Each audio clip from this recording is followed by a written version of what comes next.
Hello mga sangkay, mayroon akong i-share sa inyo. Mayroon akong nabili dito online na taho. Taho yung ang tawag yan dito, di ba? Yan ay ang tinatawag dito na seidan tofu. Tingnan mo, pwede siyang gawing tiramisu, shake, or pwedeng gawing bake. Pwede din gawing pizza. Marami siyang pwedeng gawin.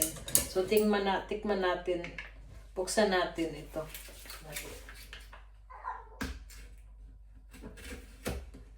Buksan natin. Pakita ko sa inyo. Nabili ko na ito nung nakabili na ako nito noon. At i-share ko sa inyo yung consistency niya. Pakita ko. Pakita ko sa inyo, mga sangkay. Ayan siya, oh.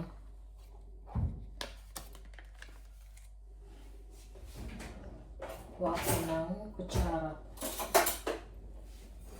So, ayan siya. Super lambot. Diba? Taho na taho. Ilagay ko siya dito. Ayan, diba? Ang ganda. So, try po natin. Ayan yung kanang hitsura, oh. Na siya. Super lambot. Kita nyo.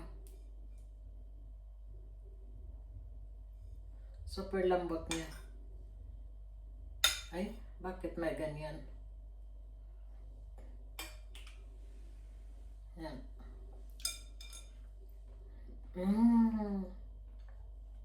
Talagang ang sarap.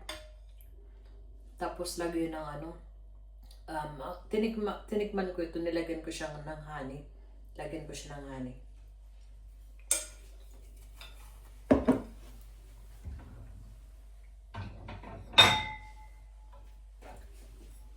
Hindi ko siya lahat hindi ko siya lahat ilalagay.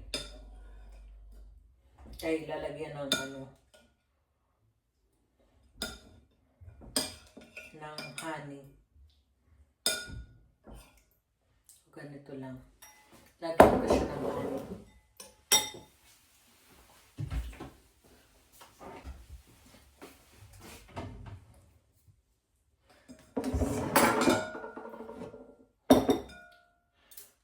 Diba, pwede na tayo makapagawa ng taho kagaya ng sa Pilipinas. Pero dahil wala akong sago at saka mas gusto ko yung honey nilagay. So, tikman natin. Yan.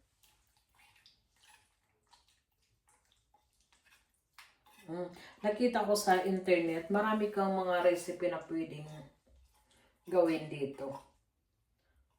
So, try natin.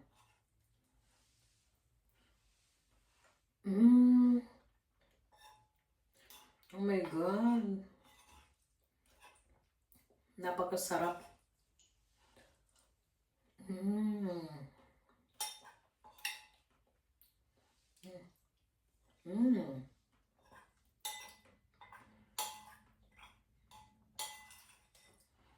Lasang taho.